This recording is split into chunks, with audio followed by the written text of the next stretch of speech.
Hi, Freddie. Hi, Father. How are you? It's Good. been a Well, few days since yes, I've welcome seen back you. from Melbourne.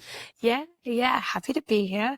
I'm also really happy to be back on the podcast, actually, because we've been having a few chats recently outside of the podcast, and I think that my dad's self-control in his beliefs goes a bit crazy. So it's good to be back on here where we can be amicable and not have arguments and resolve our differing opinions.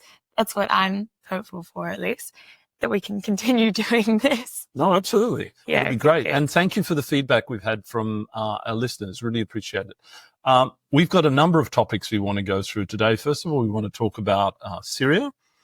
We want to talk about some of the slowing economic growth in Australia and what sort of challenge that presents to the government. We're going to talk a little bit about the fracas between Pauline Hanson and Fatima Payman. We're going to talk a bit about Bitcoin, Donald Trump's favorite topic.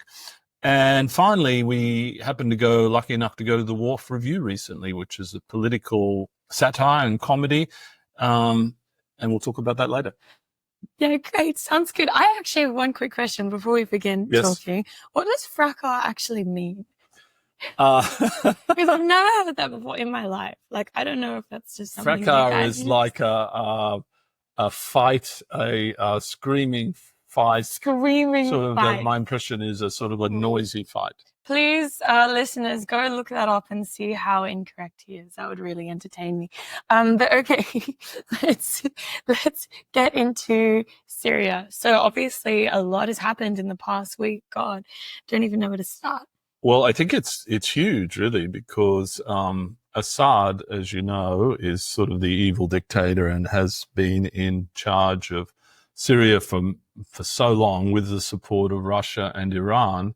And suddenly there's this Islamic group who's obviously not happy because Syria is in a desperate state.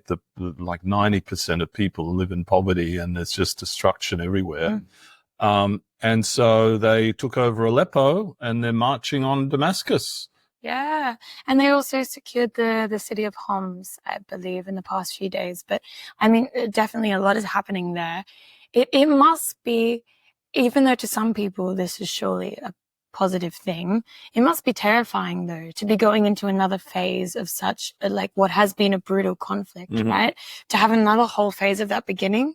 I have a friend from exchange who's from Syria, and the way that he seemed to talk about it is very scary. You don't know what's going to happen. It's just causing a lot of unrest as well. But you know, I mean, Assad has been in power for far too long. I think a lot of people believe. Yeah, but if you had no hope under the current regime, maybe anything's better than what the scenario is. But it is interesting, you know, another ISIS or group like that. The question is, are they benevolent to the people? Hopefully they are, not in the guise of, you know, Afghanistan, the Taliban, etc., who talk a good game and then, you know, did they ever talk a good game? Well, they sort of did. They said it would be different this time, but clearly it's not being different with their recent proclamation that women can't deliver babies and can't they can't hear each other. They can't be nurses Have you and heard this? midwives, which is bizarre. Women, first of all, are not allowed to speak in public. Now they're not allowed to hear each other speak,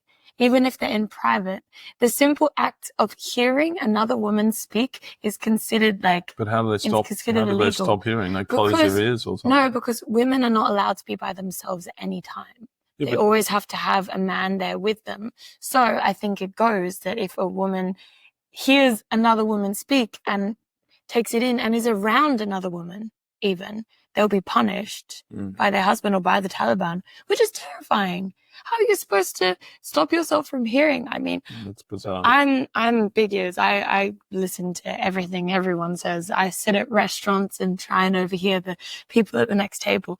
So that seems impossible and just like such a basic denial of fundamental human rights, you know? So just getting back to Syria, it'll be interesting because, you know, Russia has supported Syria because it gives them a port in that part of the world, the Russian Air Force base, the Assad regime, yes. And so that's going to be fascinating how that plays out. And hopefully for the good of the Syrian people, whatever the scenario might be. But, you know, just to add to the scenario that is the Middle East, it seems like the good news is there's a ceasefire with Hezbollah, between Israel and Hezbollah. And, Trump's latest proclamation that he wants it all resolved Gaza before he takes office, or there'll be not a latest proclamation. Or they'll be held to pay. No, but his more recent tweet. That was from before the election. Trump's Truth Social proclamation that was more recent about. Yeah, but did we talk about the ceasefire with Hezbollah in the last Not episode? No, we didn't. You mentioned it. Yeah, well, I mean, again, like we said last time, it's an excellent thing, obviously, saving innocent lives. It's really going to be scary to see where that goes next, and to see how the eyes of the world, where they turn to when they're not focused on the ground invasion of like a functioning developed country. What I think a lot of people would consider a developed country, that is Lebanon. So yeah. Obviously. And did you see the other big news this week was South Korea president imposing martial law for 24 hours? It was all a bit crazy. I don't know all the detail of it, but he reversed that decision 24 hours later, and now he's under question of whether he's going to survive. But it's strangely comforting. I don't know if he chose himself of his own volition to reverse the decision. I think he was very pushed to reverse. He was pushed.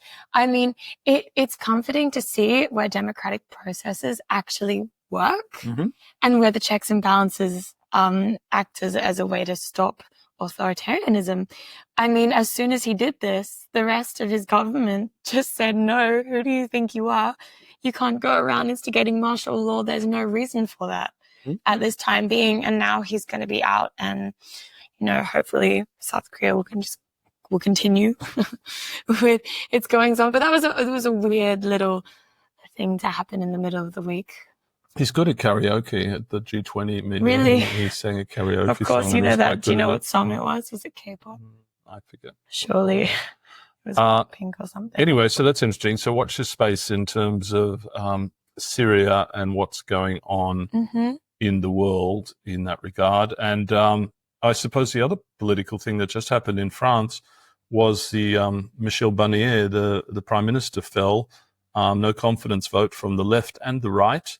And so France is in a whole lot of pain as they welcome everyone to the relaunch of Notre Dame this weekend. And there's calls for Macron to resign. I mean, it's not a good time, is it? Because they were barely holding themselves together by a few threads before this happened. I don't know how they're going to succeed through this afterwards. And if, in fact, Macron does end up leaving office, obviously we don't want that, because the other option is Marine Le Pen. Then who are the last? Or the far left, it could be. Yeah, I suppose, but she's got a lot of support in recent years. I don't think Macron's going to go early. By the constitution, he can stay another 2 years. So why I just would think he has to pull together the economy, because we're going to talk about the Australian economy as well, but obviously the French economy has been absolutely tanking, and they've been doing the opposite of what they should be. And it's scary to see such a stable economy, one of the most stable economies in Europe, and stable nation states, on a foreign policy front, to be under such pressure, especially while the rest of the world is going right. And they have an incredible level. They have a high level of debt in France, and as you know, there's an incredible level of entitlement in France. Now they have a much higher level of debt than they did. Yeah, in France, in terms of all the social services, and any government who tries to reduce some of that, there is uproar. Yeah. But anyway, that's a topic for another day. So yeah, obviously that has been very full of surprises and worries, really. And there's similar things going on with the German government. We're going to try and talk about it, I think, in the next episode, and really go into the background behind the different German political parties and how they're changing and shifting. And Angela Merkel's latest book is soon out, so I'm looking forward to reading that. We can both read it, and we can let you guys know how we go. So let's get to Australian politics. Sure. Yes. So I don't know about you, Dad. It's funny to call you Dad. But the other day, last week, I had a bit of a laugh when I went on the news, and all I could see, and on Instagram as well, was Fatima payment absolutely destroying Pauline Hanson in Parliament. So what do you have to say about that? Well, that was quite a fracas, as I mentioned Right. earlier. And, Pauline is quite whatever you think of her and her politics, she's quite the entertainer, the way she grabs attention. And Fatima Payman is also very strongly opinionated. Look, it's interesting, the whole thing. There was a lot of complaints about that sort of behavior from both of them is not appropriate for the Senate, on both sides. But so clearly Pauline is known as being racist. There's no surprise in that, but it's not, I don't think it's bad that Fatima called her out on that. I don't have any issue with that at all. Of course not. In the whole thing.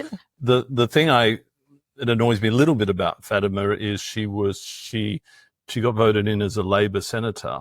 All right. And then she couldn't agree with what the Labor Party was doing. You're already getting onto this topic. I was going to have so much more to say about the confrontation in Parliament. Oh, okay. No, go on. But now all I have to do is just stick up for the Voice Party and Fatima.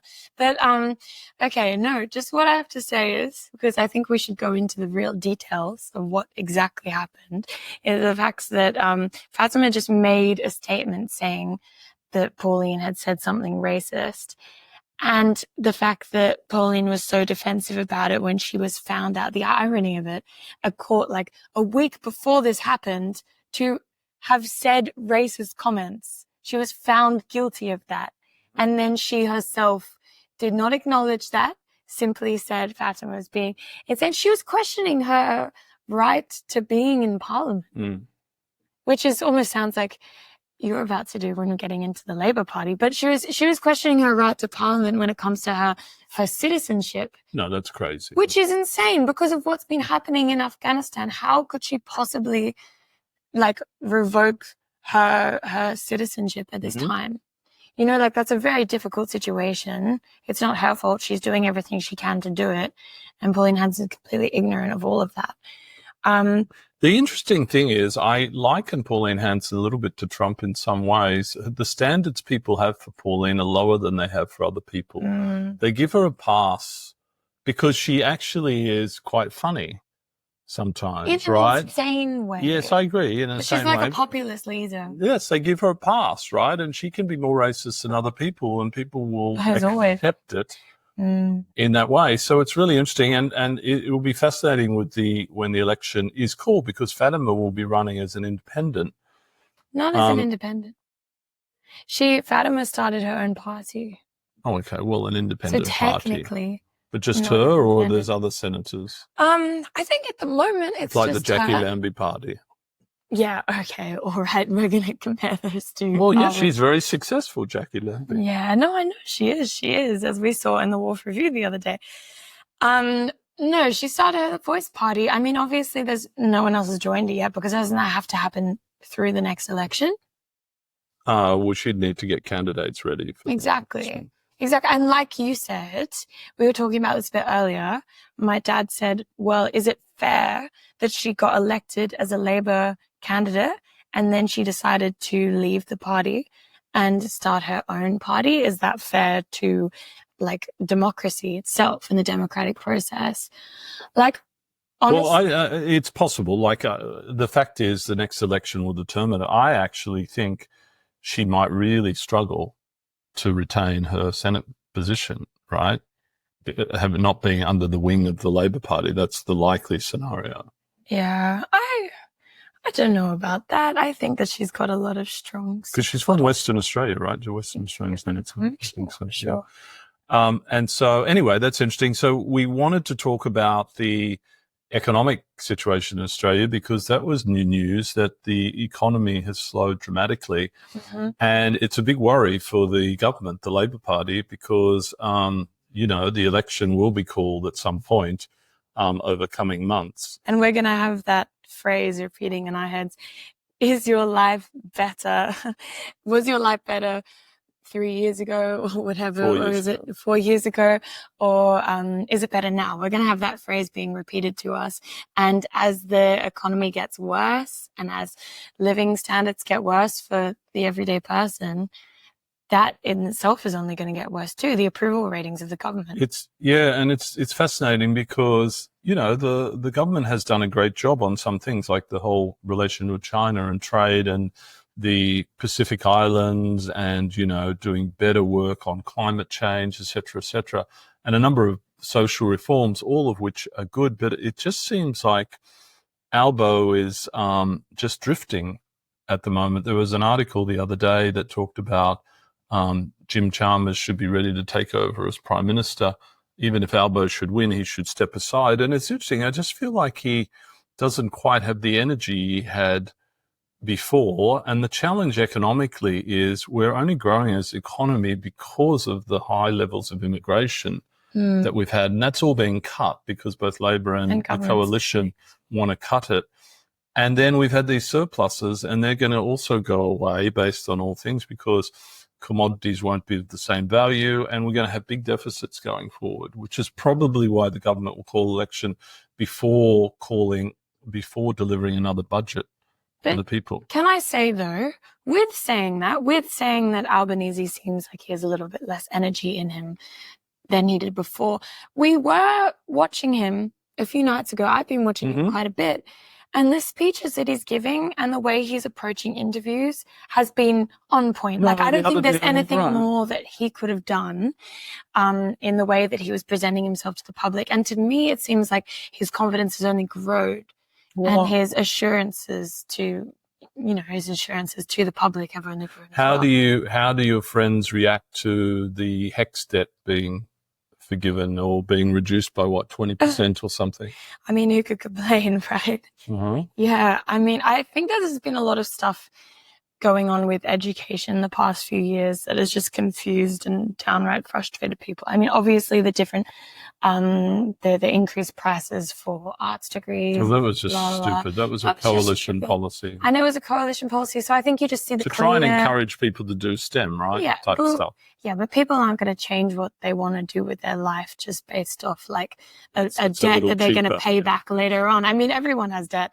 If you have a little bit more of debt, then I guess you have to deal with it afterwards. So yeah, I just think it shows a clear difference between the two governments, obviously, as I'm sure you think as well. Yeah. I think it's very interesting. Well, I think they had a big win at the last week of Parliament, getting all those the housing policy and all these things through, and the Greens blinked, and because the Greens have some challenges as well, right? In the Queensland election, the Greens did particularly badly, and so they're thinking about their survival as well. And would they rather put their vote in with Labor and get some things through, or would they rather face a Dutton government? It's fascinating as well because I think of the Greens, when you think of Queensland, right? They don't have any teals, and nearly every other state does at this point. And it's interesting how the Greens have tried to carve out a space for themselves where maybe a teal would have taken their own seat of government, but that hasn't happened. And so now the Greens aren't providing what the people want, and it's all this weird, it's lots of shifts happening, I think. That's interesting. And did you see that Kylie Tink announced that she's not running for any I did seats? See that. I mean, I think that's incredibly fair. Where does she even live? It would have been difficult to relocate. Yeah, well, then she would have been within what will now be Warringah? Bradfield. Oh, Bradfield. Okay. No, Warringah is Zali. Our seat, we're based in Wollstonecraft, so it was North Sydney, but now we will be having Zali Stegel as our local member. Yeah, by the hair of a knife. Is that an expression? The skin of our teeth. Skin of our teeth. By the skin of our teeth. Nearby. Something like that. Because I remember I zoomed in on the map when the Electoral Commission determined the new outlines, and it's really just nicking our house inside the new border of Warringah. Yeah. One street across, even a few houses across, and they're in Bradfield. Anyway, it'll be interesting. She's putting her weight behind Zali and the candidate for Bradfield. But it'll be interesting what Kylie Tink does. I mean, she's probably the most unlucky person ever because she ran a good race and won that seat and is now out. But that's politics for you. I mean, it's almost nice that she knows that she did what she could. and she got in, and she did a great job. And it's not of her own, lacking that she got out. It's just because of arbitrary, like, bureaucracy, essentially. Like, people didn't vote her out. I know, but it doesn't help her. What's she going to do with No, her life? She's had it this doesn't help her. high-powered sort of MP position in I'm government. sure she can go back to doing another one of those high-powered private jobs that she was doing before on the more corporate side of things. Perhaps. And we wanted to talk about Bitcoin. Yeah, a little bit. Yeah. It just recently hit $100,000 a Bitcoin unit, which is pretty astounding. Someone was talking to me about it the other day, so I invested a bit myself, and it's so far gone up. And, clearly the US wants to be by far the world leader on this. Something Trump is quite interested in, the Republicans America will be in the US. Capital of the crypto world. That's what he said, yes. Yeah, it's very interesting. And so whether that will replace traditional currencies and all that sort of thing going forward, it's a whole new world to learn about. But also, it isn't the normal comparison with crypto and Bitcoin, etc. Isn't it with gold and the way that gold used to be this way to store your wealth without actually having it in money? I think that that's what I've seen. A lot of comparisons to what gold used to be. Bitcoin is now becoming that. Instead of a replacement for traditional currencies, it's going to become a way to store your wealth. Maybe, Freddie. I don't know. I know gold's gone up quite a lot recently, as well as the stock market, as well as Bitcoin. So everything's going up at this point in time. Long may it continue. And getting back to your topic that you were just talking about, how do you keep government officials honest and within the realms of stuff? The biggest question of that is with the new Trump presidency. And I heard the other day, the greatest measure of controlling Trump will be the stock market, because that's what he truly cares about. And he doesn't want to see the stock market tank on his watch, because he'll feel like he's totally failed if that's the case. So that I found that very interesting, right? Versus the Supreme Court, versus, the Senate and everything else. It's the stock market. When it comes to that as well, on the climate side of things, hopefully the climate revolution, the green revolution will have some effect. And people have put a lot of investment into sustainable sources of energy and a lot of work into that research and development. So I don't think that can be reversed. And hopefully, because of the stock market, Trump won't be so focused on getting rid of that growing movement. But obviously his chief of energy is CEO of multiple oil and gas companies, so doesn't believe climate change is real. So we're going to have to deal with that as well. But it's good you're calmer about the Trump presidency now, a few weeks on. I don't know if I'm calm. I guess that I suppose I've accepted it. I know there's nothing I can do about it. I know my place. I know we can come on here and have a little chat about it every now and again. And, really put actionables into the world.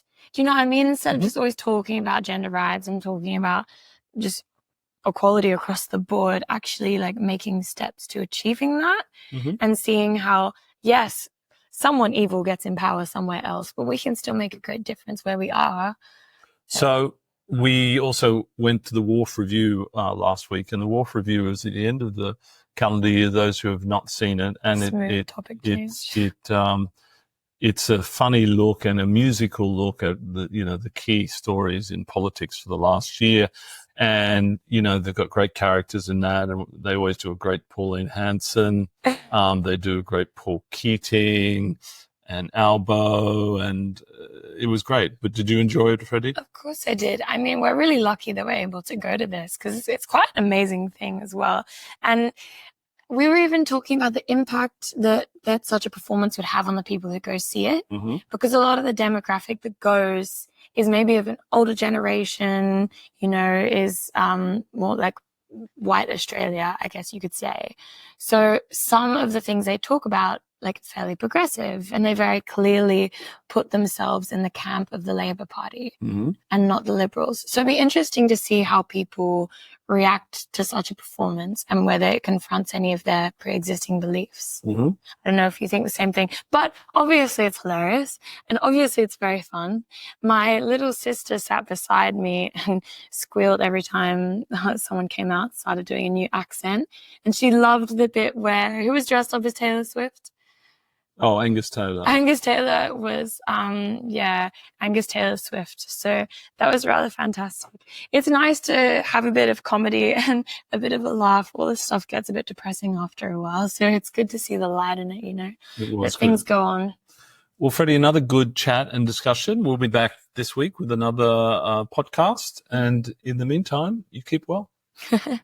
Okay, sit tight, guys. We've loved chatting to you. Bye. Later.